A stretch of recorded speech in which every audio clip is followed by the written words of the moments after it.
এই রুকন সম্মেলনে আজকে যারা হাজির হয়েছেন তারা সমাজ বদলের স্বপ্ন দেখেন। সেই স্বপ্ন যেন ওই লোকের স্বপ্নের মতো না হয়।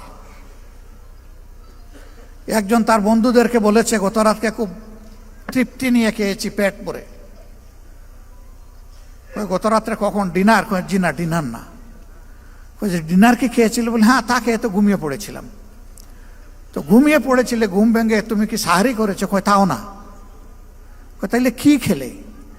যে আম খেলাম, জাম খেলাম, লিচু খেলাম, তারপরে আপনার কমলা খেলাম, ড্রাগন খেলাম, পেয়ারা খেলাম, আঙ্গুর খেলাম, খেজুর খেলাম, তিন খেলাম, সব খাইছি। রে ভাই, এক সিজনে এত ফল তুমি কোথায় পেলে? আমরা তো বাজারে এগুলা পাই না। ভাই না ভাই, আমি তো স্বপ্নে খেয়েছি।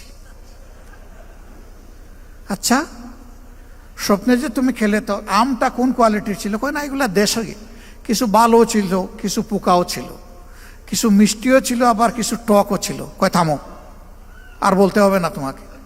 ব্যাকল, তুমি যখন বিনা পয়সায় খাইলে, তাইলে ভালোগুলো বাছাই করে খাইলে না কেন? ওই স্বপ্ন আমরা দেখি না।